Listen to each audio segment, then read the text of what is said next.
La ley de Dios,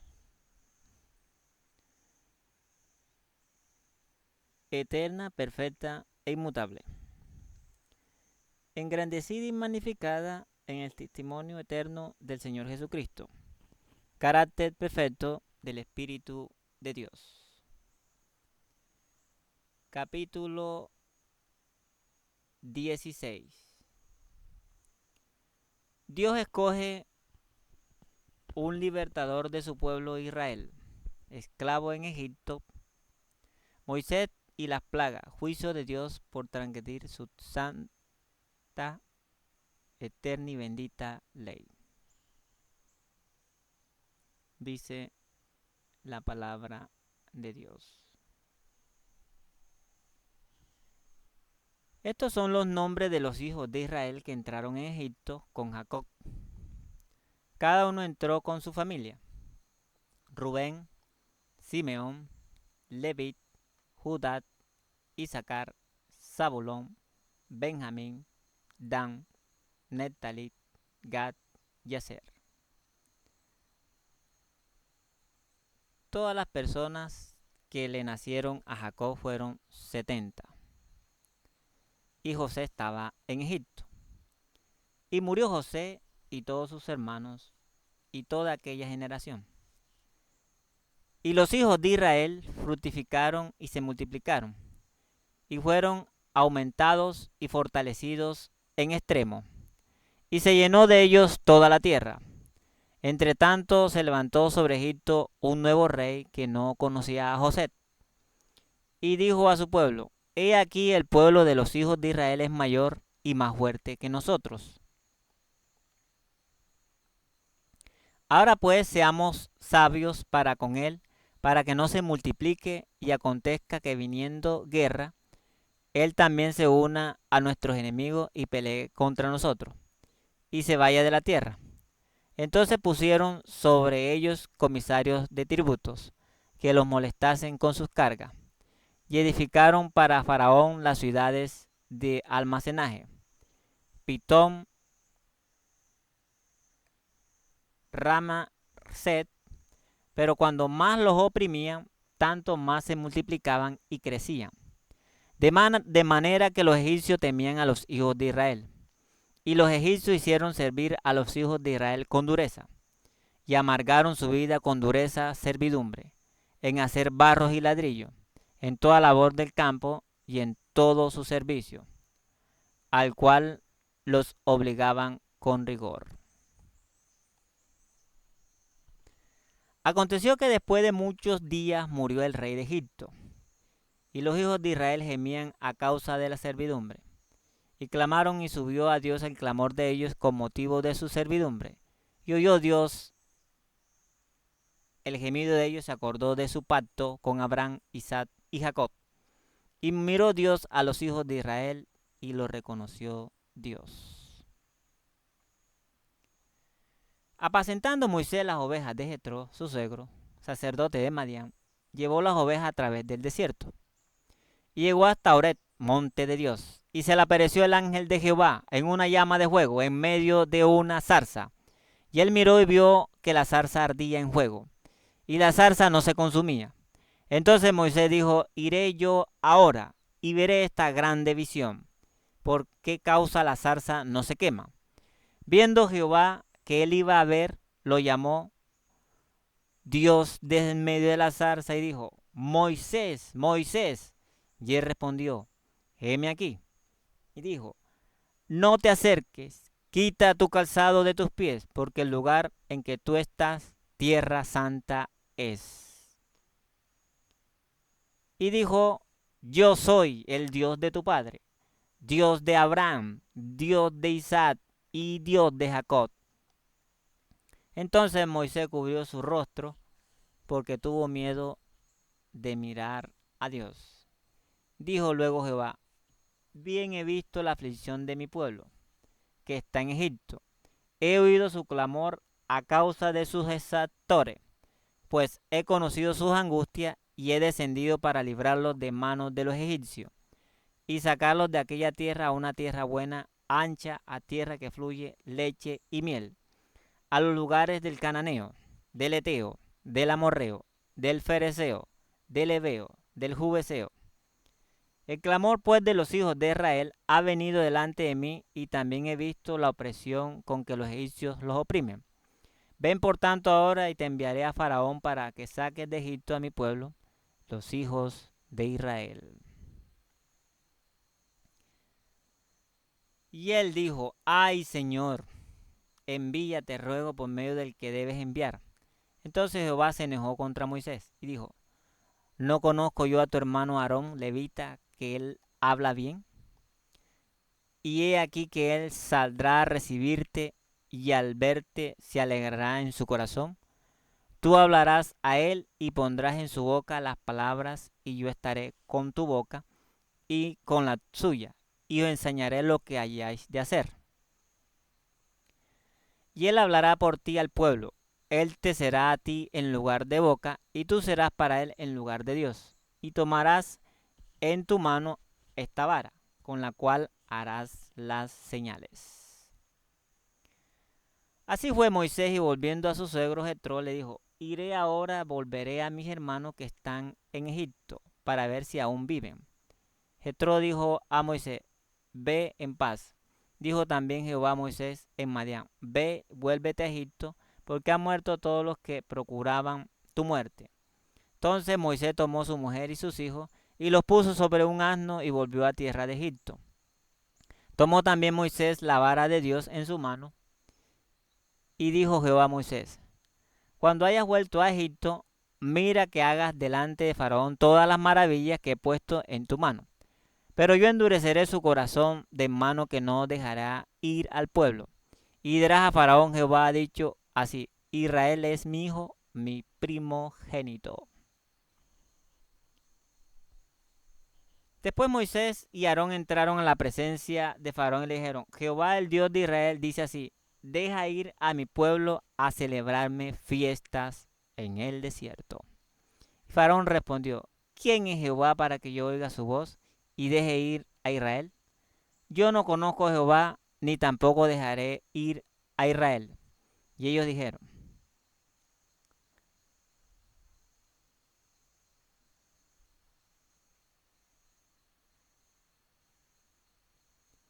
el Dios de los hebreos nos ha encontrado. Iremos pues ahora camino de 3 días por el desierto. Ofreceremos sacrificios a Jehová nuestro Dios, para que no venga sobre nosotros con peste o con espada.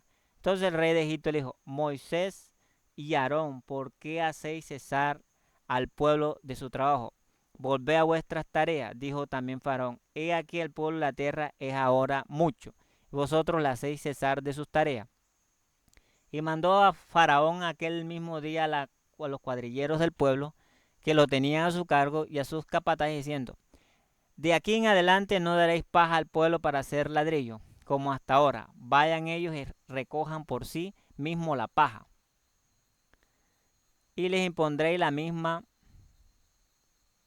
tarea de ladrillo que hacían antes, y no le disminuiréis nada, porque están ociosos. Por eso levantan la voz diciendo: vamos y ofrezcamos sacrificio a nuestro Dios. Jehová respondió a Moisés: ahora verás lo que yo haré a Faraón, porque con mano fuerte los dejaré ir, y con mano fuerte los echará de su tierra. Habló todavía Dios a Moisés, le dijo: yo soy Jehová. Y aparecía a Abraham, a Isaac y a Jacob como Dios omnipotente, mas en mi nombre Jehová no me di a conocer a ellos. También establecí mi pacto con ellos, de darles la tierra de Canaán, la tierra en que fueron forasteros, en la cual habitaron. Asimismo yo he oído el gemido de los hijos de Israel, a quienes hacen servir los egipcios, y me he acordado de mi pacto. Por tanto dirá a los hijos de Israel: yo soy Jehová, y yo os sacaré debajo de las tareas pesadas de Egipto, y os libraré de su servidumbre. Os redimiré con brazo extendido y con juicios grandes. Y os tomaré por mi pueblo, y seré vuestro Dios. Y vosotros sabréis que yo soy Jehová vuestro Dios, que os saco debajo de las tareas pesadas de Egipto. Y os meteré en la tierra por la cual alcé mi mano, jurando que la daría a Abraham, a Isaac y a Jacob. Y yo os la daré por heredad, yo Jehová. De esta manera habló Moisés a los hijos de Israel, pero ellos no escuchaban a Moisés a causa de la congoja de espíritu y de la dureza de servidumbre.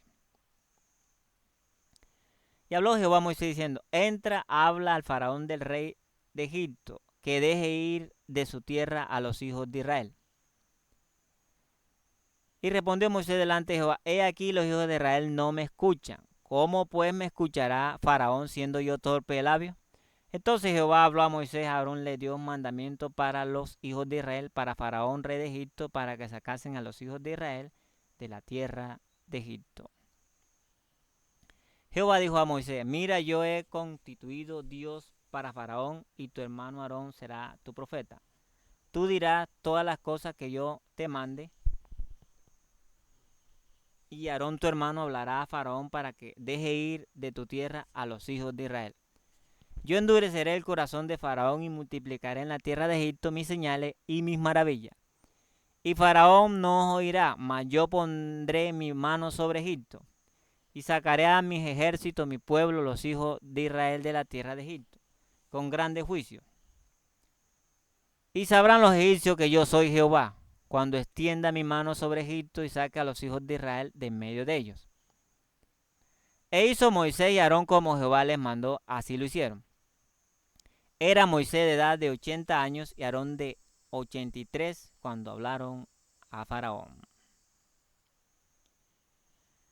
Jehová dijo a Moisés: entra a la presencia de Faraón, porque yo he endurecido su corazón y el corazón de su siervo, para mostrar entre ellos que están mis señales, y para que cuenten a tus hijos y a tus nietos las cosas que yo hice en Egipto y mis señales que hice entre ellos, para que sepáis que yo soy Jehová. Entonces vinieron a Moisés y Aarón a Faraón y le dijeron: Jehová, el Dios de los hebreos, ha dicho así: ¿hasta cuándo no queréis humillarte delante de mí? Deja ir a mi pueblo para que me sirva.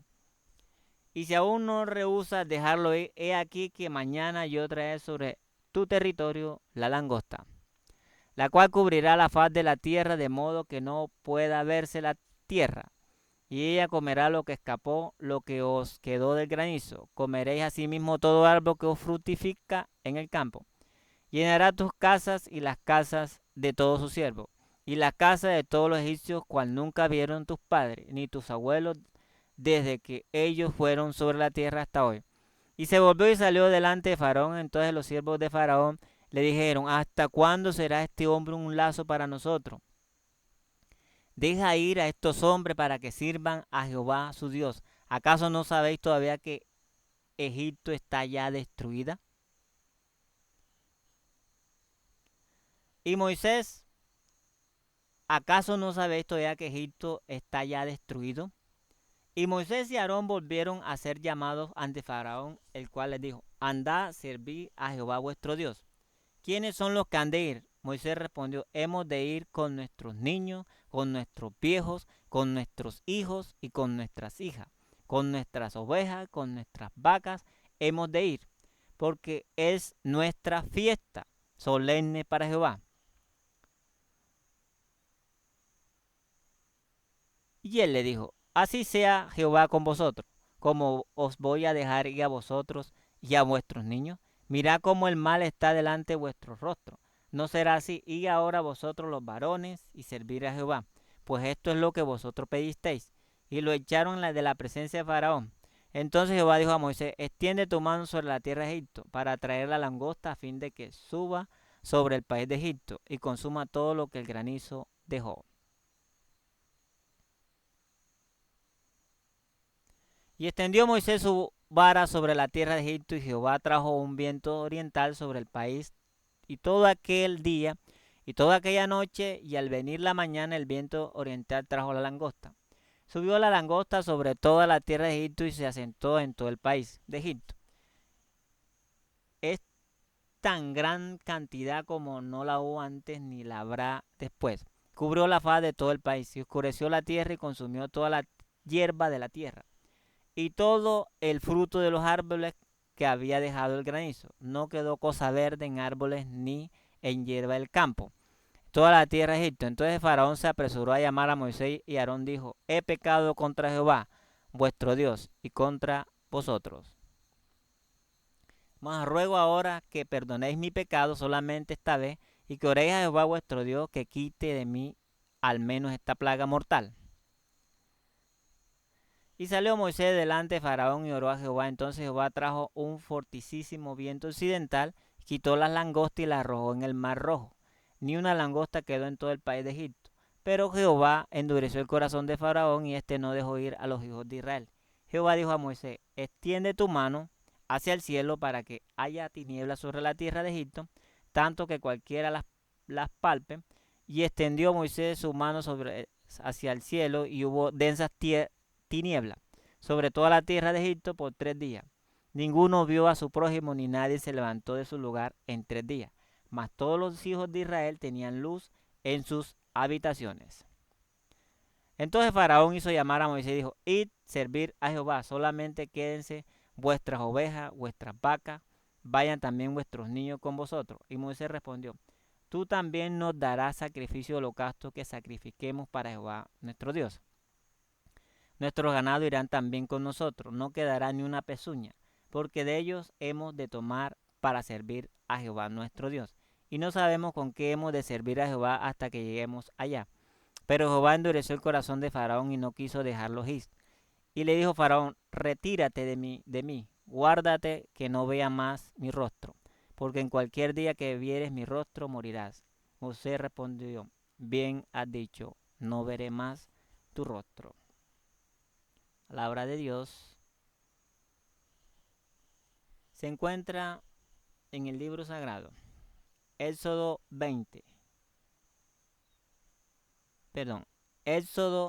1, del 1 al 14. Éxodo 2, del 23 al 25. Éxodo 3, del 1 al 10. Éxodo 4, del 13 al 22.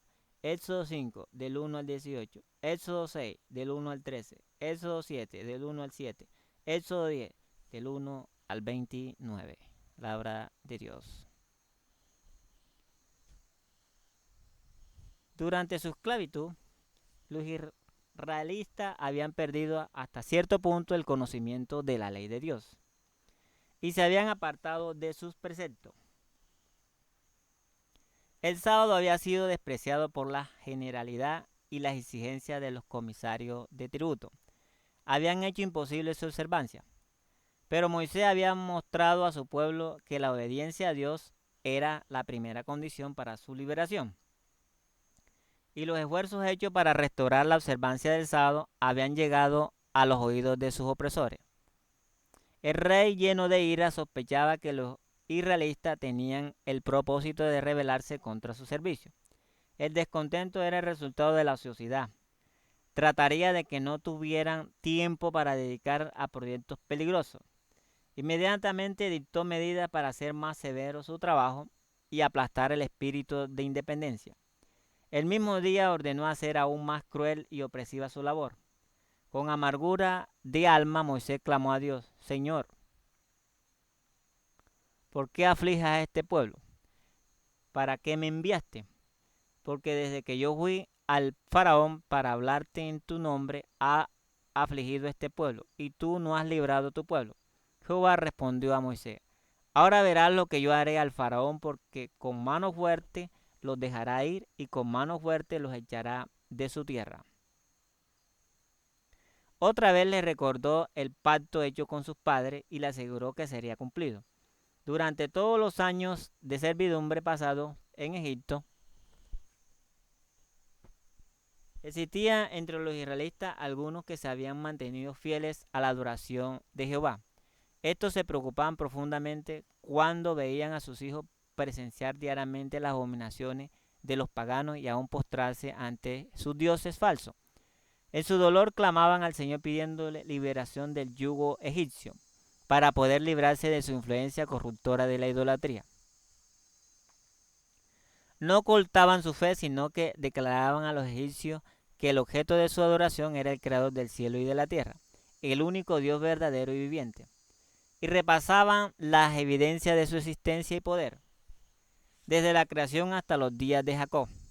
Así tuvieron los egipcios oportunidad de conocer la religión de los hebreos, Pero desdeñaron sus esclavos los instruyeran y trataron de seducir a los adoradores de Dios prometiéndose recompensa.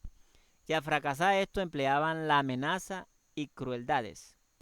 Los ancianos de Israel trataron de sostener la desfalleciente fe de sus hermanos, repitiéndole las promesas hechas a sus padres y las palabras proféticas con que antes de su muerte José predijo la liberación de su pueblo de Egipto. Algunos escucharon y creyeron, otros mirando las circunstancias que los rodeaban se negaron a tener esperanza. Los egipcios, al saber lo que pasaba entre sus siervos, se mofaron de sus esperanzas y desdeñosamente negaron el poder de su Dios. Le señalaron su situación de pueblo esclavo y dijeron burlonamente: si vuestro Dios es justo y misericordioso y posee más poder que los dioses de Egipto, ¿por qué no os libra? Los egipcios se jactaban de su propia situación, adoraban deidades que los israelitas llamaban dioses falsos, y no obstante eran una nación rica y poderosa. Afirmaban que sus dioses los habían bendecido con prosperidad y les había dado a los israelitas como siervos, y se vanagloriaban de su poder de oprimir y destruir a los adoradores de Jehová.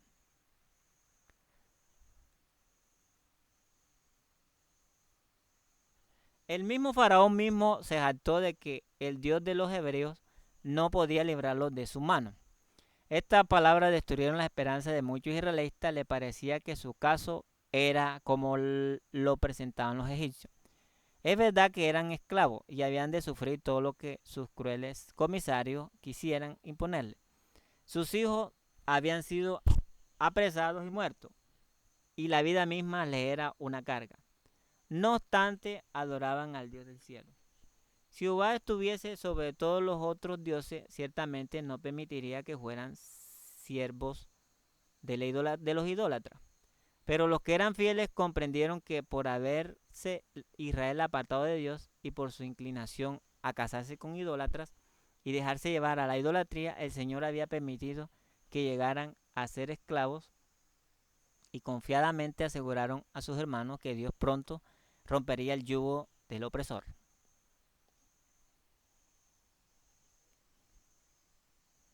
Fue la mano de Dios y no la influencia ni el poder de origen humano que poseyera Moisés y Aarón, lo que obró los milagros hechos ante el faraón.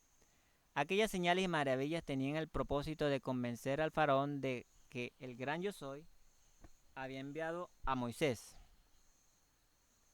y que era deber del rey permitir a Israel que salieran para servir al Dios viviente. Los magos también hicieron señales y maravillas, pues no actuaban por sus propias habilidades solamente, sino mediante el poder de su Dios, Satanás, quien les ayudaba a falsificar la obra de Jehová. Satanás también esperaba turbar la fe de Moisés y de Aarón en el origen divino de su misión, a fin de que sus propios instrumentos prevaleciesen. No quería que los hijos de Israel fueran libertados de su servidumbre para servir al Dios viviente. Pero el príncipe del mal tenía todavía un objeto más profundo, al hacer sus maravillas por medio de los magos. Él sabía muy bien que Moisés, al romper el yugo de la servidumbre de los hijos de Israel, prefiguraba a Cristo, quien había de quitar el yugo del pecado de sobre la familia humana. Sabía que cuando Cristo apareciera haría grandes milagros para mostrar al mundo que Dios lo había enviado. Satanás tembló por su poder, falsificando la obra que Dios hacía por medio de Moisés. Esperaba no tan solo impedir la liberación de Israel, sino ejercer además una influencia que a través de las edades venideras destruiría la fe en los milagros de Cristo. Satanás trata constantemente de falsificar la obra de Jesús para establecer su propio poder y sus pretensiones. Induce a los hombres a explicar los milagros de Cristo como si fueran resultado de la capacidad del poder humano. De esa manera destruye en muchas mentes la fe en Cristo como Hijo de Dios y la lleva a rechazar los bondadosos ofrecimientos de misericordia hechos mediante el plan de redención. En Egipto los israelitas habían languidecido durante mucho tiempo en el horno de aflicción. Este acto de Moisés le garantizaba que Dios recordaba su pacto y que había llegado el momento de su liberación. El momento de la liberación. Cuando se esparcieron las cenizas hacia el cielo, las diminutas partículas se diseminaron por toda la tierra de Egipto y donde quiera cayeran producían grano. Hubo sarpullidos que produjo úlceras tanto en los hombres como en las bestias. Hasta entonces los sacerdotes y los magos habían alentado al faraón en su obstinación, pero ahora el castigo los había alcanzado también a ellos. Atacados por una enfermedad repugnante y dolorosa, ya no pudieron luchar contra el Dios de Israel, y el poder del que habían alardeado los hizo despreciables. Toda la nación vio cuán insensato era confiar en los magos, ya que ni siquiera podían protegerse a sí mismos. Pero el corazón del faraón seguía endurecido. Entonces el Señor le envió un mensaje que decía: yo enviaré esta vez todas mis plagas sobre tu corazón, sobre tu siervo y sobre tu pueblo, para que entienda que no hay otro como yo en toda la tierra. A la verdad yo he puesto para mostrar en ti mi poder. No era que Dios le hubiese dado vida para este fin, sino que su providencia había dirigido los acontecimientos para colocarlo en el trono en el tiempo mismo de la liberación de Israel. Aunque por sus crímenes este arrogante tirano había perdido todo derecho a la misericordia de Dios, se le había preservado la vida para que, mediante su terquedad, el Señor manifestara sus maravillas en la tierra de Egipto. La disposición de los acontecimientos depende de la providencia de Dios. Él pudo haber colocado en el trono a un rey más misericordioso, que no habría osado resistir las poderosas manifestaciones del poder divino. Pero en este caso, los propósitos del Señor no se hubieran cumplido. Permitió que su pueblo experimentara la terrible crueldad de los egipcios, para que no fueran engañados por la degradante influencia de la idolatría. En su trato con el faraón, el Señor mostró su odio por la idolatría y su firme decisión de castigar la crueldad y la opresión. Dios había declarado tocante al faraón: pero yo endureceré su corazón de modo que no dejará ir al pueblo. No ejerció un poder sobrenatural para endurecer el corazón del rey. Dios dio al faraón las muestras más evidentes de su divino poder, pero el monarca se negó obstinadamente a aceptar la luz. Toda manifestación del poder infinito que él rechazara lo empecinó más en su rebelión. El principio de rebelión que el rey sembró cuando rechazó el primer milagro produjo su cosecha. Al mantener su terquedad, aumentaría gradualmente. Su corazón se endureció más y más hasta que fue llamado a contemplar el rostro frío de su primogénito muerto. Dios habla a los hombres por medio de su siervo, dándoles amonestaciones y advertencias, censurando el pecado. Da a cada uno una oportunidad de corregir sus errores antes de que se arraiguen en el carácter. Pero si uno se niega a corregirse, el poder divino no se interpone para contrarrestar la tendencia de su propia acción. La persona encuentra que le es más fácil repetirla. Va endureciendo su corazón contra la influencia del Espíritu Santo. Al rechazar después la luz, se coloca en una posición en la cual aún una influencia mucho más fuerte será ineficaz para producir una impresión permanente. El que se dio una vez a la tentación cederá con más facilidad a la segunda vez. Toda repetición del pecado aminorará la fuerza para resistir. Ciega los ojos y ahoga la convicción. Toda semilla de complacencia propia que se siembra dará fruto. Dios no obra milagros para impedir la cosecha. Todo lo que el hombre siembra, eso también segará. El que manifiesta una temeridad incrédula, indiferencia hacia la verdad divina, no cosecha sino lo que sembró. Es así como las multitudes escuchan con obstinada indiferencia las verdades que una vez conmovieron sus almas. Sembraron descuido y resistencia a la verdad, y eso es lo que recogen. Palabra del Señor. Se encuentra en Patriarcas y Profetas, capítulo 23, por Elena G. de White. Dios nos bendiga. Amén.